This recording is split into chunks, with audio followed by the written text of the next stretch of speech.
जय हिंद साथियों, धन्यवाद। आज की जय हिंद सभा में जिस तरह से पूर्व सैनिकों का और कांग्रेस के और आम जन का जिस तरह से सैलाब उमड़ा है, उसको एक सैनिक का सलाम। आज जय हिंद। आज की हमारी सभा में उपस्थित हमारे कांग्रेस पार्टी के treasurer, member of parliament Shri Ajay Maken ji, और आज की सभा को एआईसीसी से नियुक्त हमारे बहुत ही honourable former chief minister of Rajasthan, बहुत ही पॉपुलर नेता, जन जन के नेता श्री अशोक गहलोत जी हमारे बीच में हैं। दिल्ली प्रदेश कांग्रेस कमेटी के बहुत ही लोकप्रिय अध्यक्ष भाई देवेंद्र यादव जी, एआईसीसी के सेक्रेटरी दिल्ली के लुक आफ्टर कर रहे हैं हमारे भाई डैनिश अबरार जी, हमारे बड़े ही प्रिय अनिल भारद्वाज जी, इनके साथ बहुत हमने लड़ाई लड़ी है, हमारे साथी डैनी सिंह जी, हमारे बहुत ही प्रिय साथी और चेयरमैन हैं हमारे एक विभाग के Udit Raj ji, member of parliament रहे हैं, उनका बहुत बहुत स्वागत। और हमारे देश की महिलाओं के अंदर जो जुझारूपन झोंक देने वाली हमारी बहन अलका लांबा जी, आप सबका बहुत बहुत स्वागत है। सम्मानित मंच और सम्मानित हमारे जो वेटरन्स जो 1962, 71, 65 Kargil, Indian peace keeping forces, UN peace keeping forces, counter insurgency operations, इनमें तमाम तरह से जो लड़कर आज हमारे बीच में पहुंचे हुए हैं, तो उन सबका बहुत ही तहे दिल से हमारा स्वागत, सम्मान। कांग्रेस की रीढ़ की हड्डी, कांग्रेस के वर्कर्स, हमारे बहुत से नेता जो नीचे बैठे हैं, वर्कर्स, कांग्रेस के रीढ़ की हड्डी जो राहुल जी जिस तरह से कहते हैं, बब्बर शेर और बब्बर शेरनिया, आपका बहुत बहुत इस जय हिंद सभा के अंदर बहुत बहुत स्वागत। और सभी साथियों का बहुत बहुत स्वागत। सभी लोग समुचित तौर पे आगे हैं, तो सबका बहुत बहुत स्वागत।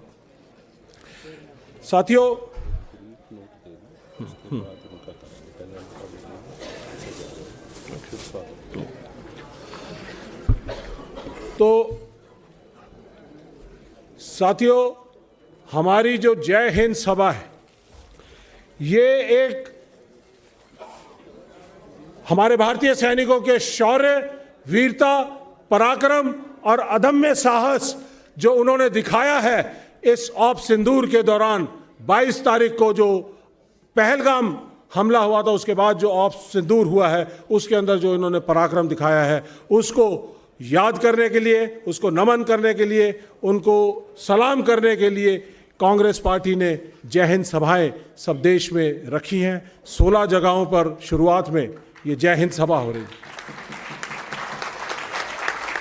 और कांग्रेस पार्टी ने इसके लिए एक स्लोगन भी दिया, सैनिकों के सम्मान में कांग्रेस सदा मैदान में, सदा।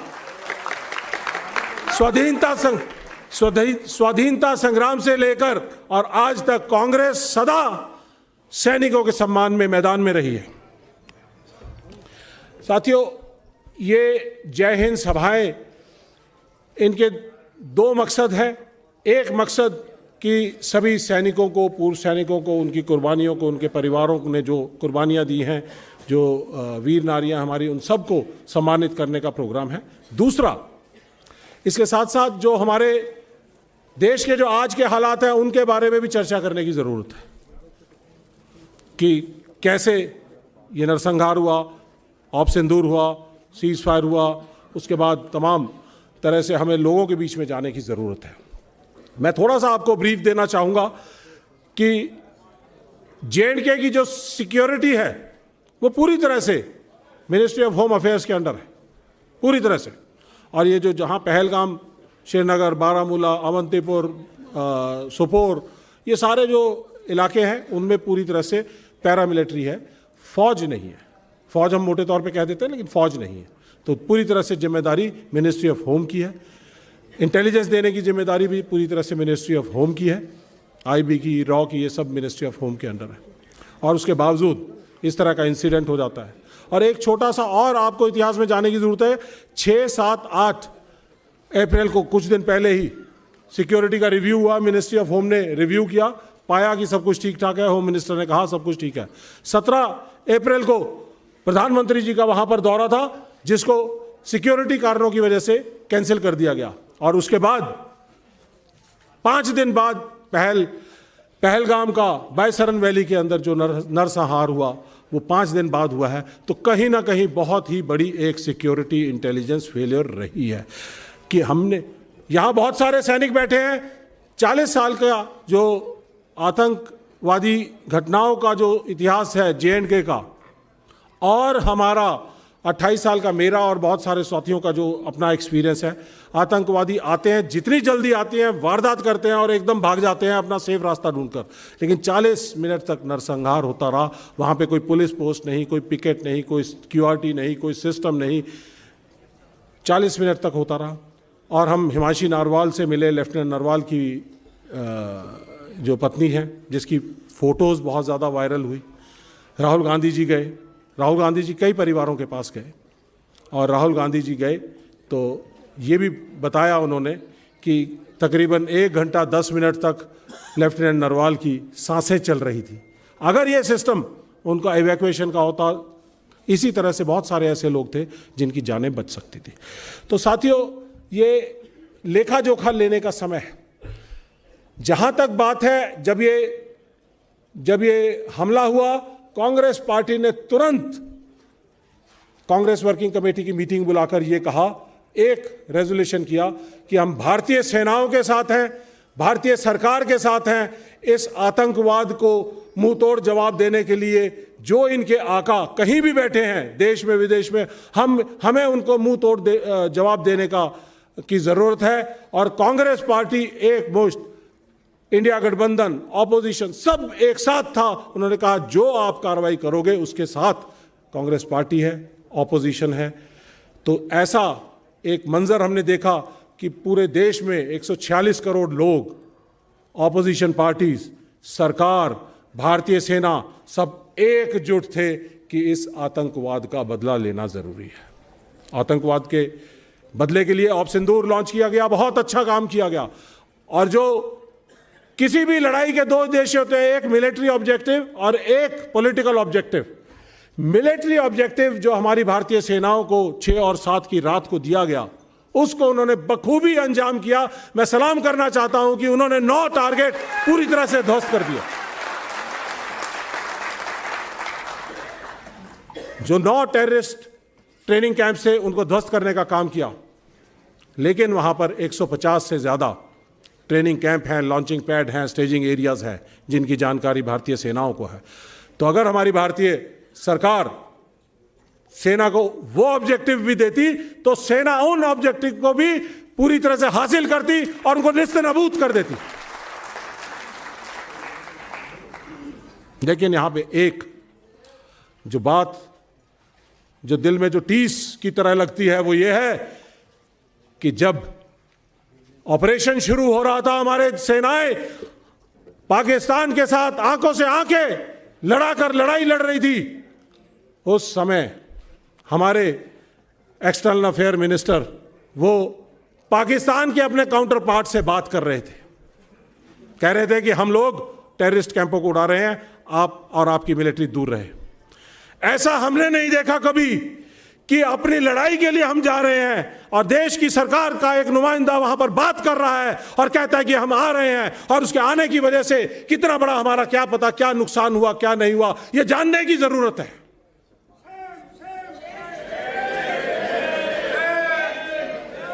एक्सटर्नल अफेयर मिनिस्टर की जो एग्जैक्ट वर्डिंग थी, at the start of operations, हमने उनको बताया।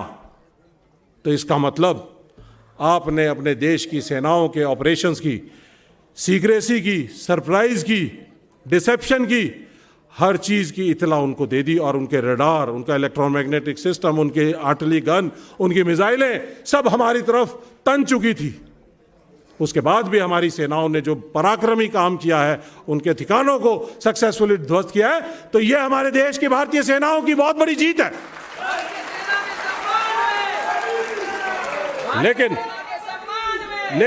लेकिन उसके बाद सेनाएं लड़ रही थी, आगे जा रही थी।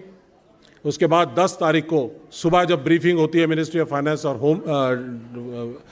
मिनिस्ट्री ऑफ फॉरेन अफेयर्स और डिफेंस मिनिस्ट्री की, तो उसके अंदर अपबीट मूड था, पूरा देश चाहता था कि कुछ करके दिखाएंगे। कई गोदी मीडिया के चैनलों ने तो किसी ने इस्लामाबाद, लाहौर और किसी ने कराची तक पहुंच गए थे, लेकिन भारतीय सेनाएं तैयार थी, पहुंचने की ताकत रखती थी। लेकिन उनके पांव खींचने का काम हमारी सरकार ने फिर दोबारा से किया, एक और धोखा किया कि जब देश की सेनाएं तैयार थी, देश तैयार था, सब ऑपोजिशन तैयार थी, सरकार तैयार थी, तो फिर यूएस स्पॉन्सर्ड सीज फायर को क्यों एक्सेप्ट किया गया, यह हमारे देश की जनता जानना चाहती है। तो साथियों, अगर 1971 में हमारी इंदिरा जी और फील्ड मार्शल सैम मानेकशॉ की जोड़ी 1971 में पाकिस्तान के 2 टुकड़े करने की ताकत रखती थी, तो आज 54 साल बाद हमारे पास अपनी सैटेलाइट है, अपने परमाणु हथियार है, हमारे पास अपनी मिसाइलें हैं, अपने एयरक्राफ्ट्स हैं, अपने टैंक हैं, अपने सब कुछ है। तो 54 साल बाद आज हमारी सेनाएं ताकत रखती थी कि हम पाकिस्तान के कई टुकड़े कर सकते थे, लेकिन उनको रोक दिया गया इस सीज फायर के नाम पर, जिसके अंदर पाकिस्तान और इंडिया को एक पलड़े में तोल दिया गया। ये मोदी जी को मंजूर होगा, लेकिन भारतीय सेनाओं को, हमें और आपको मंजूर नहीं है कि हम पाकिस्तान के बराबर तोले जाएं। ऑपरेशन सिंदूर हमारी महिलाओं की ताकत है, रक्षा कवच है, और पुरुषों का भी रक्षा कवच है, जिसके विश्वास को लेकर और 140 करोड़ लोगों के विश्वास को लेकर हमारे सैनिक जो सरहदों पर लड़ते हैं, तो ये विश्वास उनको ताकत देता है, हिम्मत देता है, देश के लिए बलिदान करने की ताकत देता है। तो इस ऑपरेशन सिंदूर का नाम रखकर बहुत अच्छा किया, लेकिन इस सिंदूर का अगर आप सौदा करेंगे तो यह 146 करोड़ देशवासियों को मंजूर नहीं है। तो इसलिए साथियों, ये सब जो बातें हैं हमारे कांग्रेस पार्टी की तरफ से, हम आज, क्योंकि युद्ध विराम हो चुका है, जब तक युद्ध था इन बातों के बारे में बात नहीं हुई, लेकिन अब युद्ध विराम है, कब तक है कुछ कह नहीं सकते। जब फिर दोबारा से युद्ध शुरू होगा तो कांग्रेस पार्टी पूरी एकमुश्त सरकार के और भारतीय सेना के साथ है और रहेगी, और ये ताकत रहेगी।